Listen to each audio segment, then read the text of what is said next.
ကဲဒီနေ့ဗီဒီယို reaction လုပ်ရှင်တဲ့ဗီဒီယို file လေးကတော့နော်ကြော်မျိုးမင်းဆိုတဲ့ကြက်မပြည့်သေးမပြည့်ကောင်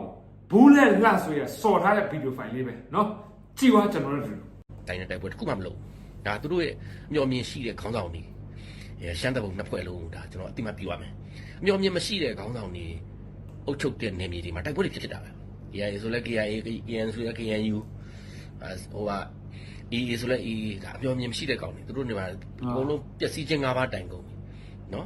အော်အေးဟုတ်တယ်ဟိုအဲ့ဒီနေရာမှာကျွန်တော်မေးချင်ပါသေးတယ်နော်ခဏသူတို့အဲ့စကားကိုပြောတယ်အဲ့ဘူးလို့ကောင်းမေးချင် KIA တို့ KNU တို့တိုက်ပွဲဖြစ်တဲ့ခင်ဗျားပြောတဲ့အမျှော်မြင်မရှိတဲ့ခေါင်းဆောင်တွေပေါ့အဲ့ဒီ KIA တို့ KNU တို့ AA တို့နယ်မြေတွေမှာတိုက်ပွဲဖြစ်တာဒီဘသူကပြစ်လို့ဖြစ်တာလဲ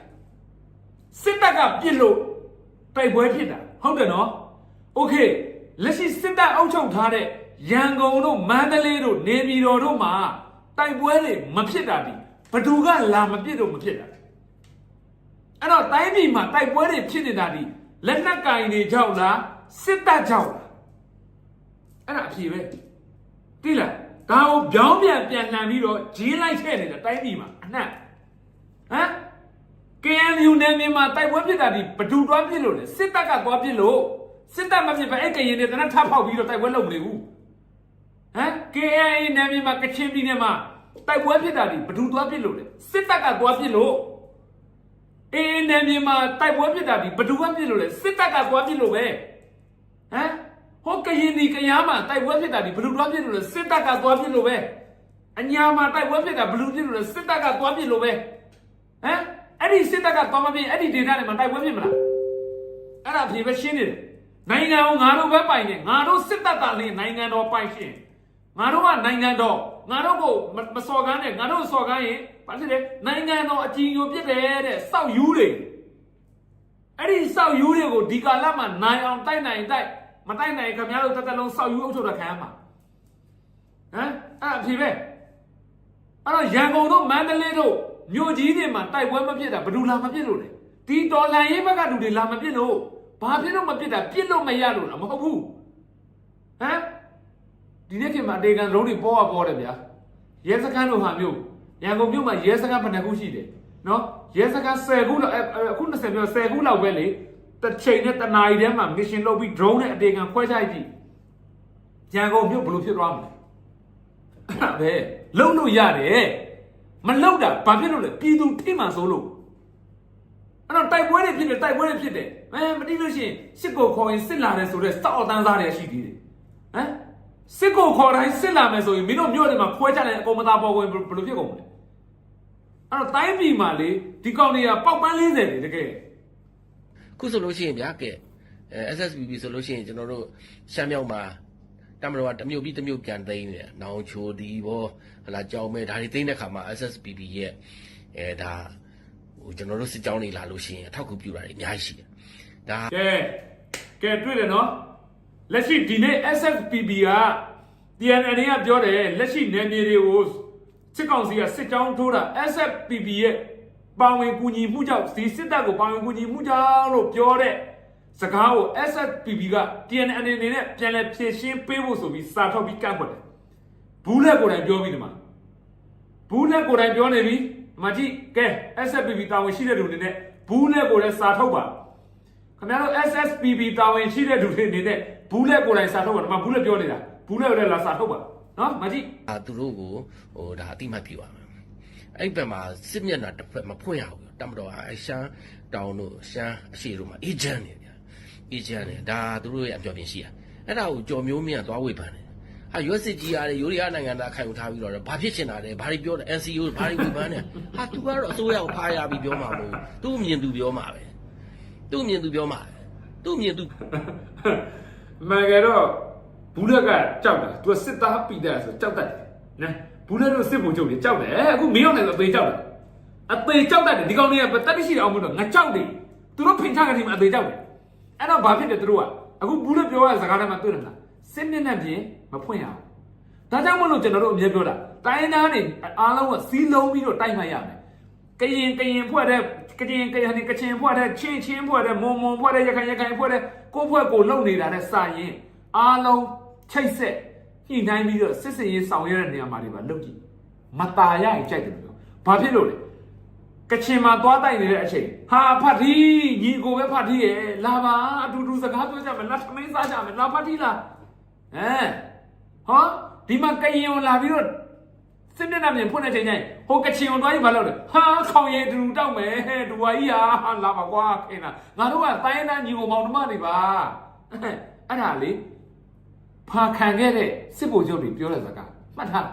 ဒါကြောင့်မလို့တိုင်းတန်းခေါင်းဆောင်တွေအနေနဲ့လောကမှာခင်ဗျားတို့လည်း COC တည်ဆောက်ပါမယ်နော်မဟာမိတ် COC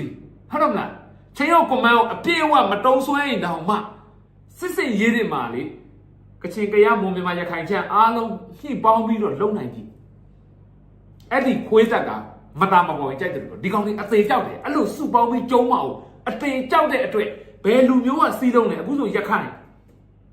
ရခိုင်လူမျိုးတွေစီးလုံးတယ်ညီညွတ်တယ်ရခိုင်ခေါင်းဆောင်တွေအနောက်မှာထက်ချက်မကွာရှိတယ်အဲ့ရခိုင်မျိုးခွဲရောက်ခွဲတယောက်ပြီးတယောက်ဆွဲထုတ်ပြီးခွဲနေတွေ့တယ်မလားအဲ့ရခိုင်ကိုဖြိုနေတာအဲ့ဒါကကြည့်ထားဖို့လိုတယ်အဲ့ဒါဖြိုခံနေရတဲ့လူမျိုးစုအနေနဲ့ဟောအခြားလူမျိုးတွေအနေနဲ့ကြည့်ထားဖို့လိုတယ်မကြည့်ဒီကောင်လေးရုပ်ပါမှုမင်းတို့မြင်အောင်ကြည့်ဟိုမှာခွဲနေပြီနော်ကရင်ဆိုရင်ကြည့်ဘယ်နှဖော့ခွဲထားတယ်အဲ့ဒါပဲဒီကောင်လေးကအဲ့လိုလိုက်စစ်တပ်ကတိုက်တာခင်ဗျားတို့လေနဲ့ဘုံကျဲတာလို့လက်နဲ့ကြီးနဲ့ထုတာလို့ဟုတ်တယ်မလားဖွိုက်နဲ့ကုတ်တာလို့တော့ပဲစစ်တိုက်တာတိုက်တယ်မထင်နဲ့နော်တက်ရှို့တယ်တွေးခွဲတယ်ရန်တိုက်တယ်ချော့တယ်ခြောက်တယ်မျိုးစုံလုပ်တာပြောပိုင်ခွင့်ရှိတယ်သူ့မှာအေဂျင့်နဲ့သူ့နဲ့မြေမှာသူအေဂျင့်အောင်အမျော်မြင်ရှိနဲ့သူထိန်းသိမ်းထားတယ်ငင်းချမ်းကြီးကိုဒါပေမဲ့ तू အားမလို့အားမရဖြစ်တာ तू ပြောခွင့်ရှိတယ်ဒါကြီးကိုသွားပြီးဝေပါသွားဆွပေးတာသွားဆွပေးလို့ဟောထတိုက်လို့ရှိရင်တက်မတော်ကစစ်မျက်နှာဖွင့်ရတယ်စစ်တပ်ကပဲတိုက်ရမှာတော်မျိုးမပါမှာမဟုတ်ဒါတော့မှန်ဒါတော့ဘူးလက်ပြောတဲ့စကားမှန်တဲ့အတွက်အဲ့ဒီစကားလုံးတစ်လုံးကိုတော့ကျွန်တော်ထောက်ခံနော်လက်ရှိတိုက်ပွဲတွေ2021အာဏာသိမ်းဖို့မြှောက်ပေးခဲ့တာဒီဘလူးတွေလဲမင်းအောင်နိုင်မြှောက်ပေးပြီးမင်းအောင်နိုင်အာဏာသိမ်းလိုက်ပြီအာဏာသိမ်းတော့ပြည်သူကလက်မခံဘူးတိုင်းပြည်ကလက်မခံဘူးပြည်သူလက်မခံတော့အခုလက်ရှိလက်နက်ကင်တဲ့အဆင့်ဖြစ်လာပြီတိုက်ကြခိုက်ကြပြီကြော်မျိုးမင်းတို့ကြော်စိုးတို့အဲ့ဒီလေလိုင်းပေါ်ကမြှောက်ပေးတဲ့ကောင်တွေဝင်တိုက်တယ်မတိုက်ပါဘူးတိုက်တာပါတယ်စစ်သားတွေပဲတိုက်ကြတာပေရာဘလူးတွေစစ်သားတွေပဲတရားတယ်ကြော်မျိုးမင်းနဲ့အသိမခံဘူးကြော်စိုးဦးနဲ့အသိမခံဘူးအဲ့ဒီတည်င်းရအောင်ဘာရအောင်ကောင်တွေဒီကောင်တွေကသူတို့ကိုကြိုးရဖို့အတွက်တည်င်းသမားအမိခံပြီးဒီအာဏာရှိတဲ့ကောင်တွေဖင်လိုက်ရနေတာဒီကောင်တွေစစ်တပ်ကိုချစ်တာမဟုတ်ဘူးစစ်တပ်ကိုဖျက်ဆီးနေတာစစ်သားတွေကိုမသေးသေးအောင်လုပ်နေတာဒီအဲ့ဒီကောင်တွေအမြင်အောင်ကြည့်အဲ့မီဒီယာသမားတွေပါမှာမဟုတ်ဘူးတကယ်တက်ရမှာတက်မတော့ပဲအဲ့လိုသွားပြီးတော့ဟိုနှစ်ပဲတစ်ပြားအုံနောက်နဲ့ပေါ့နော်သွားပြီးတော့ဟိုကြော်မျိုးမင်းဒီခါတော့ကြော်မျိုးမင်းအမီးကိုဘူးလက်ကပိုင်နိုင်အောင်နေပြီးတော့လိန်ချိုးတာကွာကြော်မျိုးမင်းကဘယ်လိုနေမလဲတော့မထီဘူးနော်ဘူးလက်ပြောပါနှစ်ပဲတစ်ပြားအုံနောက်တော့ကြော်မျိုးမင်းကငါစိတ်မကောင်းဘူးကွာဘူးလက်လိုလူမျိုးကမင်းတို့တော့မှအဲ့လိုပြောနေပြီဆိုတော့မစင်းသားကြည့်တော့ကွာတိတယ်မင်းတို့ချင်းမသိပါနဲ့ဝင်ဝင်ချင်းချီမြင်တဲ့အယူဘူးလက်ဘာဆိုတာလဲမင်းလည်းသိတယ်နော်အဲ့တော့ဘူးလက်လိုလူမျိုးကတော့မင်းကိုနှစ်ပဲတစ်ပြားအုံနောက်ကောင်လေးလို့ပြောနေပြီဆိုတော့မင်းဖြစ်နေတဲ့အနေထားကိုမင်းပြန်ကြည့်ပြီးတော့ဟဲ့အောင်တိတယ်ကျွန်တော်တို့RCSS ခေါင်းဆောင်ဟုတ်လားဥရွက်စစ်ကိုသွားတယ်ကျွန်တော်ဥရွက်စစ်ဆိုတာကျွန်တော်ဟိုမိန်းမှာ65ခုနှစ်ကျွန်တော်တို့ဖိချခဲ့တဲ့ကောင်လေဟိုသူတို့ဥရွက်စစ်ဆိုတာဘူးလက်တို့သေကြောက်တာဗောဟိုကိုတွေကဘူးလက်တို့ဖိချကန်ထိတာယူရွက်စစ်ကြီးကသွားပြီးတော့ကျွန်တော်တို့လက်နက်တွေဖြုတ်သိမ်းကြတဲ့ကကျွန်တော်တို့နဲ့ခင်းနေကြဒီလူတွေကဟိုစစ်မျက်နှာမှာဖွင့်တာကတော်တော်အမျော်မြင်ကြီးရလို့ပြောရမယ်အဲ့ဒါလားပြောတာကျွန်တော်လေးစားပါတယ်လေးစားကဲတွေ့တယ်နော်ဘူးလက်လိုလူမျိုးတောင်မှကြော်မျိုးမင်းကိုပြောနေပြီအဓိကဘူးလက်ကစစ်သားဖြစ်တဲ့အတွက်လက်ရှိစစ်တပ်ကဒီစစ်စင်ရေးစီးဆင်းမှုပိုင်းကိုသူတို့တည်တယ်စစ်တပ်ဆိုတာဘလောက်ပဲအင်အားကြီးတဲ့ institution ဖြစ်ပါစေတချို့တွေပြောတယ်စစ်တပ်ဆိုတာလည်းတော့ဒေတာတိစောက်ထားတဲ့ institution တခုကပျက်စီးလို့မရဘူး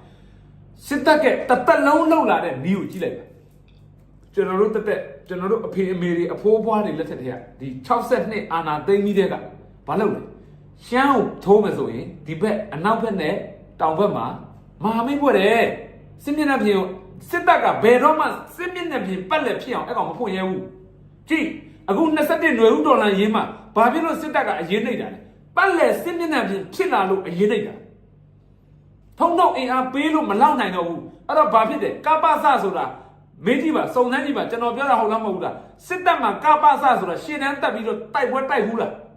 တိုက်ဘူးလားကပ္ပစကအင်အားရှင်းတန်းကိုတက်ပြီးတော့တိုက်ပွဲတိုက်ဘူးလားထောင်ဆက်နှစ်အာဏာသိမ်းပြီးတော့တိုက်ဘူးခဲ့တာ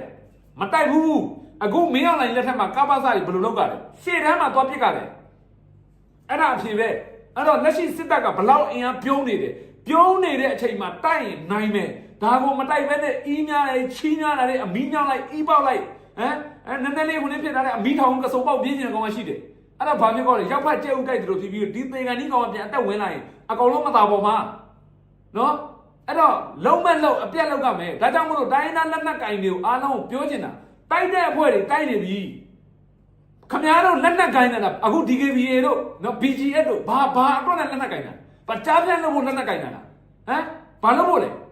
ကရင်လူမျိုးလွတ်မြောက်ရေးတို့လက်နက်ကင်တာမဟုတ်ဘူးလားခေါင်းစဉ်အဲ့ဒါမှမဟုတ်ဘူးလား DKBA ဆိုတဲ့လိုပဲနော် BGS ဆိုတဲ့လိုပဲ KNU ဆိုတဲ့လိုပဲ KTNA ဆိုတဲ့လိုပဲအားလုံးကပါတယ်လူထုလွတ်မြောက်ရေးတို့ကင်ရတာကဲအခုဒီချိန်မှာမင်းတို့တိုက်ရင်နိုင်ပြီလေ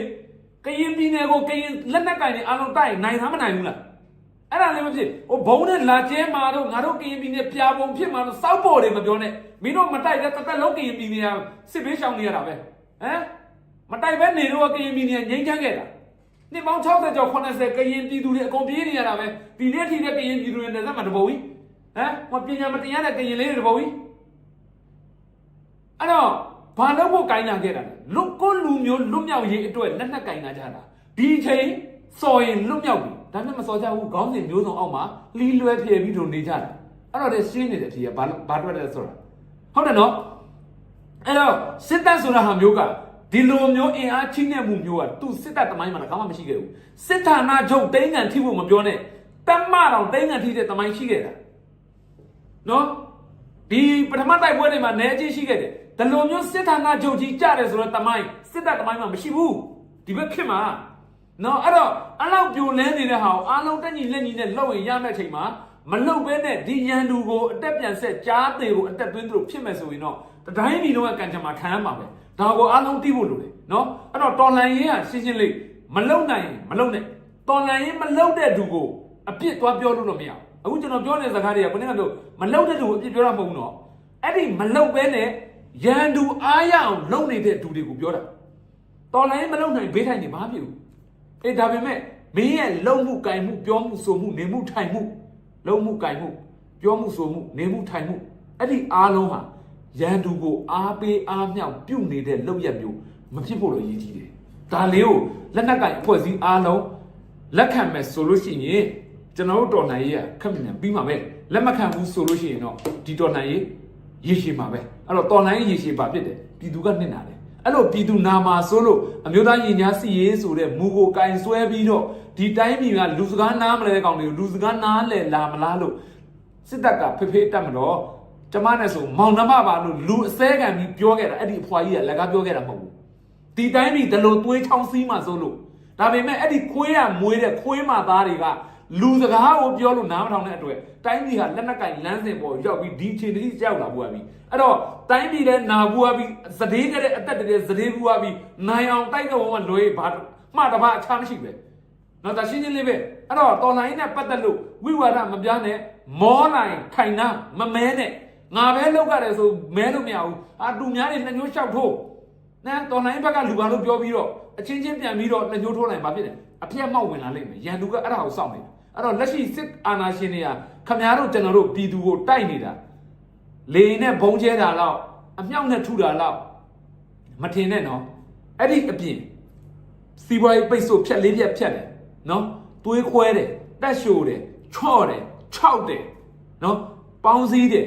နော်မျိုးစုံနီလန်းပေါင်းစုံနဲ့တိုက်နေတာဒါကိုအားလုံးသိဖို့လိုပါတယ်ဒီလောက်ရုပ်မာတဲ့သူတွေကိုဒိုးတွေဟာဒီကာလမှာနိုင်အောင်တိုက်ရင်တိုက်မနိုင်ရင်လားမစင်းစားနဲ့မြန်မာပြည်မှာလူလို့ဖို့မစင်းစားနဲ့